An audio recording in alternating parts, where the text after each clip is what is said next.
Sometimes the most ordinary family stories hide the most extraordinary tragedies.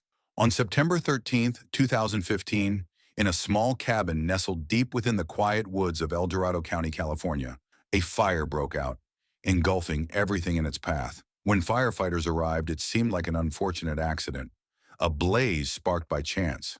But as the embers cooled and the ashes were sifted through, a horrifying truth began to surface. What lay buried in the ruins wasn't just wood and stone, but a story of betrayal, shattered relationships, and a chillingly calculated plan. Welcome to today's episode of our podcast, Unexplainable, the heartbreaking case of the Buchanan family. Buckle up because this journey will take you from the hopeful dreams of a young boy to a devastating tragedy no one could have foreseen.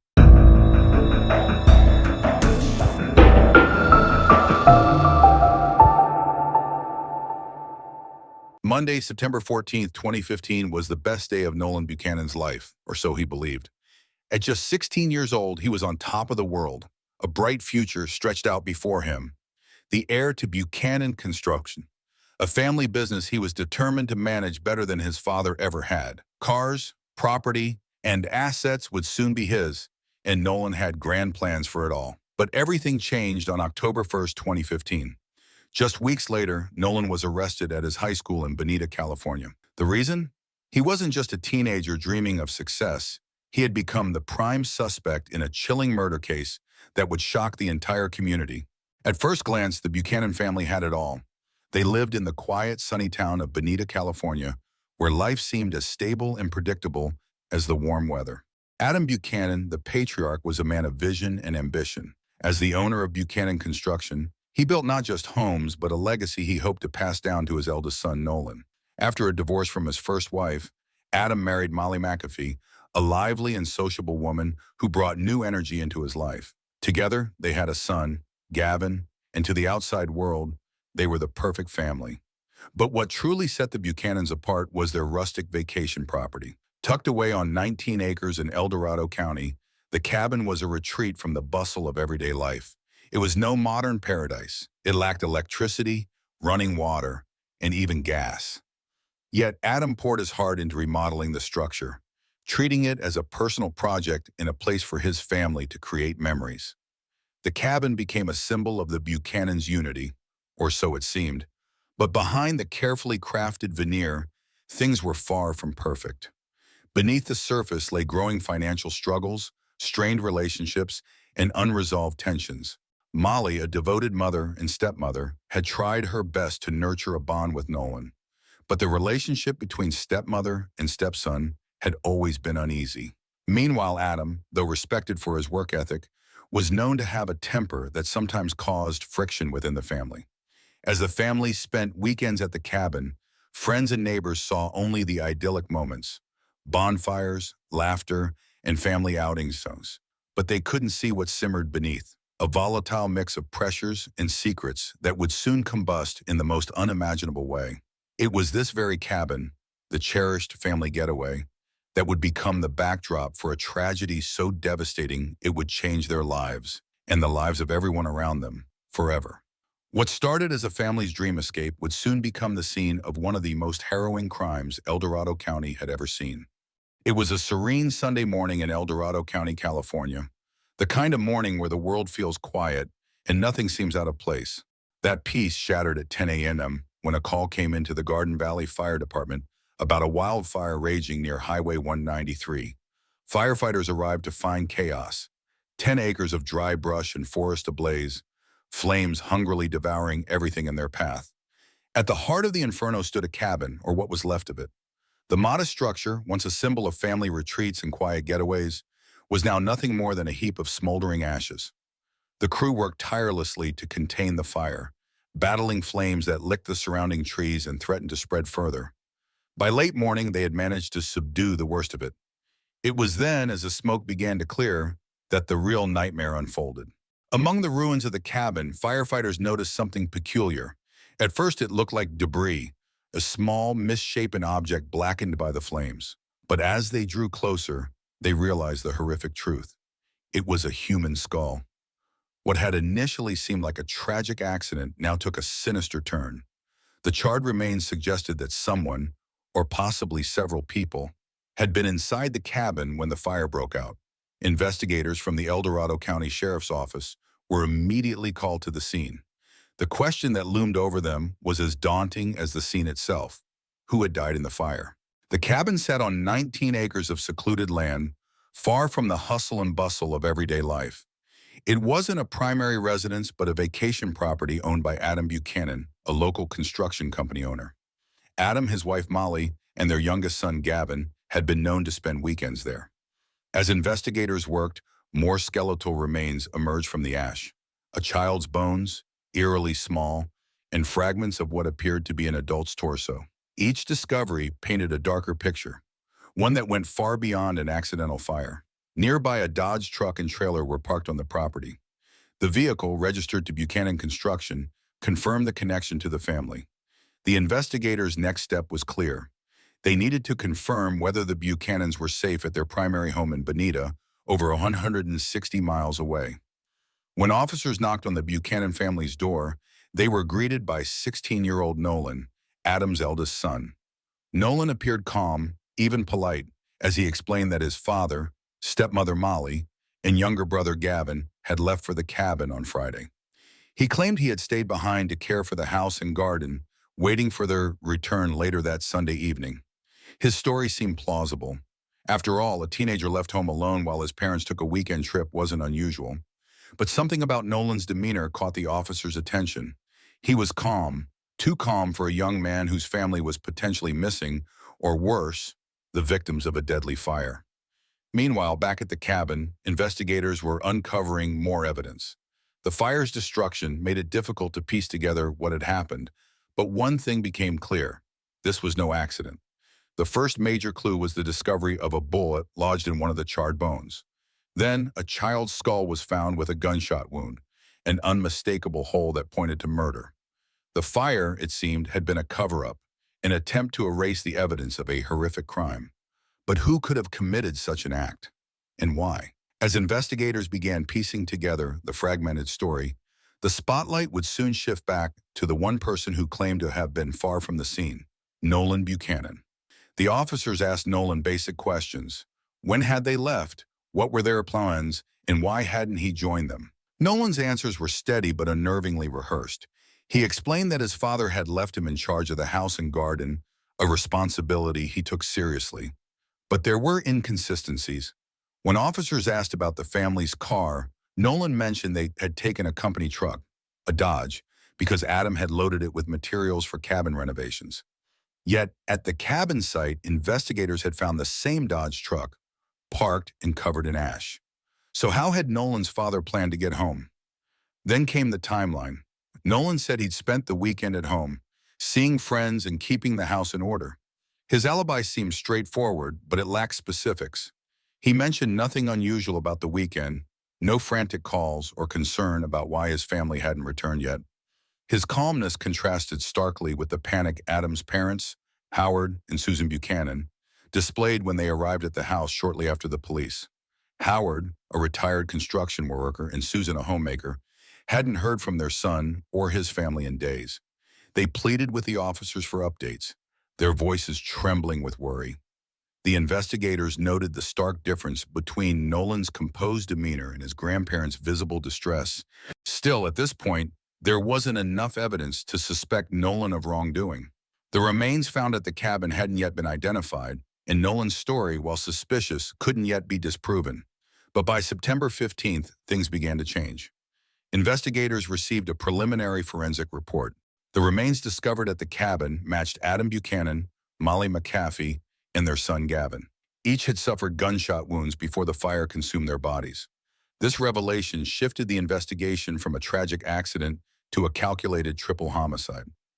The discovery of bullet wounds posed a chilling question: who would murder the Buchanans, and why?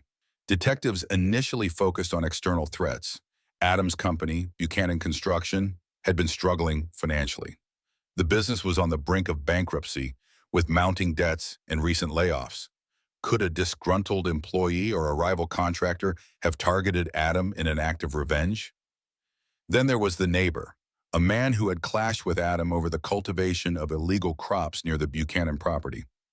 The two had exchanged heated words on more than one occasion, with Adam threatening to report him to the authorities. Both leads seemed plausible, but both quickly hit dead ends. The neighbor had a solid alibi, and none of the fired employees had shown any signs of violent tendencies. With each avenue of investigation, the evidence pointed back to one undeniable fact. Whoever killed the Buchanans had to be someone they trusted, someone who knew their routines, someone close. The spotlight returned to Nolan Buchanan.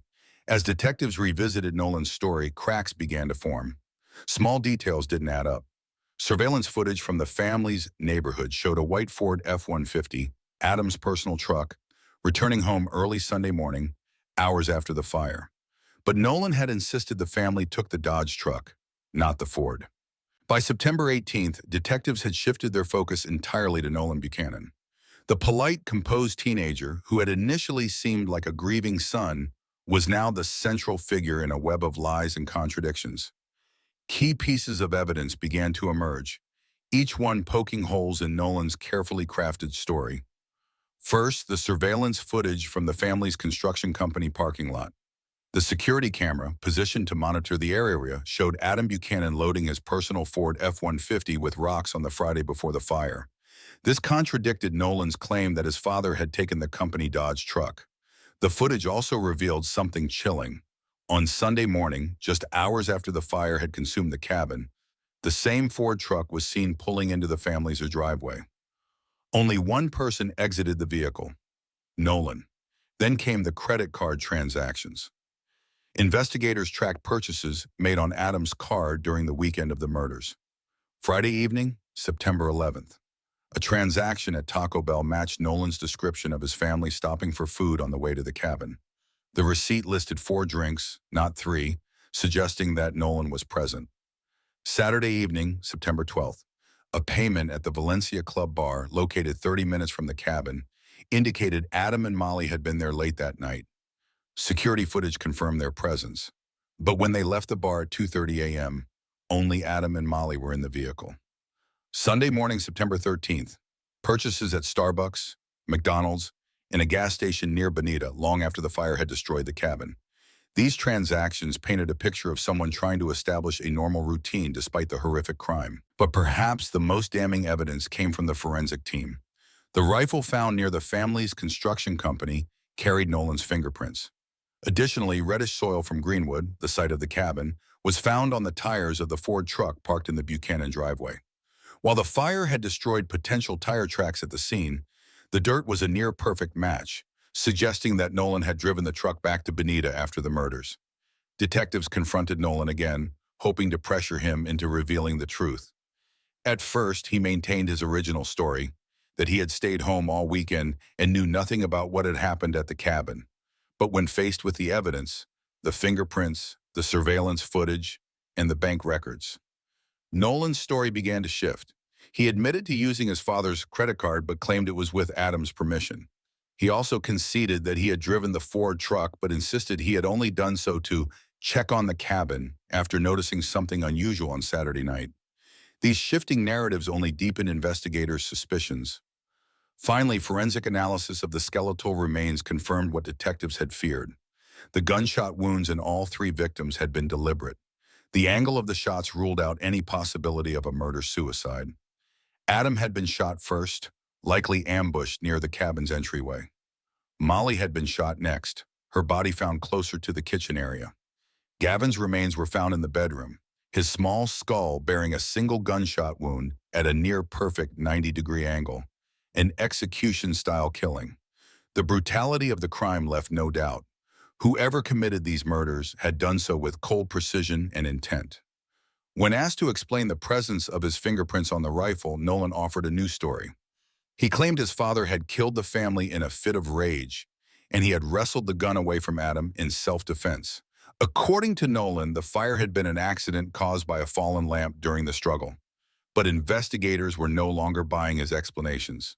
The evidence painted a much darker picture, one of premeditation and a calculated effort to eliminate his family for personal gain. By the end of September, Nolan Buchanan was arrested at his high school, right in the middle of class. His classmates watched in stunned silence as officers escorted him out in handcuffs.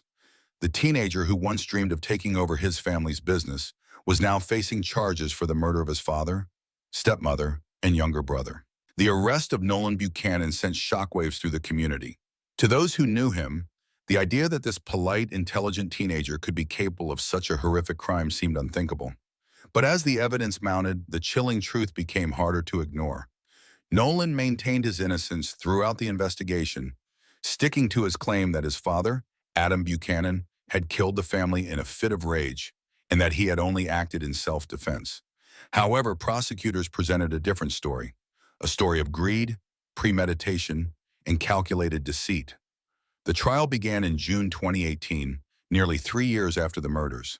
The prosecution wasted no time painting a picture of Nolan as a young man consumed by ambition and resentment. The motive: Nolan stood to inherit everything: his father's business, the family home, and significant assets. Prosecutors argued that the financial struggles of Buchanan Construction only added fuel to Nolan's desire to take control, believing he could run the company better than his father. The premeditation, surveillance footage, forensic evidence, and the timeline of events suggested that Nolan had carefully planned the murders. The prosecution emphasized that Nolan had driven his father's Ford truck back home after setting the fire, even going so far as to use Adam's credit card to create an alibi for himself. The execution: forensic experts testified that the gunshot wounds in all 3 victims indicated deliberate and precise targeting. Gavin's execution-style killing was particularly damning, as it contradicted Nolan's claims of self-defense. Nolan's defense team focused on portraying him as a victim of years of abuse at the hands of his father. Witnesses testified that Adam Buchanan had a history of aggressive behavior, particularly towards Nolan. Molly's diary, which documented instances of Adam's abuse, was presented as evidence. The defense argued that Nolan had acted out of fear and desperation, not malice. But the forensic evidence told a different story. The trajectory of the bullets showed no signs of a struggle. The lack of defensive wounds on Nolan further undermined his claim of self-defense. The calculated steps Nolan took after the murders, disposing of the rifle and documents, using his father's credit card, and creating an alibi, pointed to premeditation. The trial lasted several weeks, with the jury hearing testimony from investigators, forensic experts, and those who knew the Buchanan family. As the courtroom drama unfolded, the public was divided. Some saw Nolan as a cold-blooded killer, while others viewed him as a troubled teenager driven to the edge by years of mistreatment. After just 2 hours of deliberation, the jury delivered their verdict. On July 13, 2018, Nolan Buchanan was found guilty of 3 counts of first-degree murder. The judge, in her sentencing, acknowledged the complexities of the case, noting the allegations of abuse, but ultimately emphasizing the overwhelming evidence of premeditation and the heinous nature of the crime. Nolan was sentenced to 150 years in prison, with the possibility of parole after 25 years. The sentence reflected both the brutality of the murders and Nolan's efforts to cover them up. Judge Kingsbury's closing remarks: Mr. Buchanan, you were given opportunities that many would envy: a family, a business legacy, and a future filled with promise. Yet, you chose to destroy it all. While I recognize the challenges you faced, they do not justify your actions. It is my hope that you use this time to reflect, to change, and to one day take responsibility for the lives you so callously ended. Nolan, now 19, showed no visible reaction as the sentence was read. He continues to maintain his innocence, claiming that he acted only in defense of himself and his younger brother. But for the families of Adam, Molly, and Gavin, the sentence brought little solace. The tragedy of that September weekend would leave scars that no verdict could ever heal. The conclusion of Nolan Buchanan's trial marked the end of a chapter, but the wounds left by the tragedy would linger for years to come. For those who knew the Buchanans, the events of September 2015 became an enduring scar on their community. The cabin in Greenwood, once a place of peace and family bonding, was never rebuilt. Its remains were cleared away, leaving only an empty lot, a silent reminder of the lives lost there. The surrounding neighbors, once comforted by the cabin's quiet charm, avoided the area, unwilling to revisit the scene of such horror. Adam Buchanan's parents, Howard and Susan, were left grappling with the unthinkable: the loss of their son, daughter-in-law, and grandson, all at the hands of their own flesh and blood. In an interview years later, Susan expressed the torment they endured. "We lost everything that day. Adam, Molly, Gavin, and even Nolan. No parent should have to live through something like this. We don't know if we'll ever forgive him, but we pray that one day he'll find the strength to take responsibility for what he did." For the investigators and prosecutors, the Buchanan case became a haunting reminder of the complexities of human behavior. Detectives who worked tirelessly to piece together the puzzle spoke of the toll it took on them. Detective James Peterson. "It wasn't just a case, it was a tragedy that shook everyone involved. You want to believe that kids are incapable of something like this, but the evidence doesn't lie. I don't think any of us will ever forget it." Nolan Buchanan, now serving his sentence at a juvenile treatment center before his transfer to a state prison, continues to proclaim his innocence. Despite the overwhelming evidence, he insists that he acted in self-defense and that his father was the true aggressor. Reports from the facility where Nolan is incarcerated describe him as intelligent but defiant. Staff noted his resistance to authority and a tendency to manipulate those around him, though some counselors believe he still has the potential to change. In 2040, Nolan will become eligible for parole. Whether he will have used his time behind bars to reflect and reform remains uncertain. In Bonita, California, the story of the Buchanan family remains a topic of quiet discussion. Friends, neighbors, and classmates who once admired Nolan grapple with the duality of his character, a promising young man who harbored dark ambitions. At Bonita High School, where Nolan was arrested, students and teachers still recall the day officers entered his classroom. A former classmate shared, "We couldn't believe it. Nolan was the kid who always helped with school projects, who smiled at everyone. But after what happened, you start to wonder, did we ever really know him?" The tragedy also sparked wider conversations about mental health, family dynamics, and the hidden pressures young people face. Community leaders organize workshops and support groups to help families recognize warning signs of abusive relationships and mental health struggles. Every crime leaves a ripple effect, touching lives far beyond the immediate victims. The Buchanan family tragedy serves as a stark reminder of how quickly darkness can take root, even in the most seemingly idyllic of lives. As we close this story, we're left with more questions than answers. Could this have been prevented? Was Nolan a victim of circumstance or a calculating perpetrator? And most importantly, how do we, as a society, heal from tragedies like these? Thank you for joining us on today's episode of Unexplainable. If you have thoughts on this case, we'd love to hear from you. Remember to subscribe and stay tuned for more stories of humanity's darkest moments and the lessons we can learn from them. Until next time, take care of yourselves and those you love.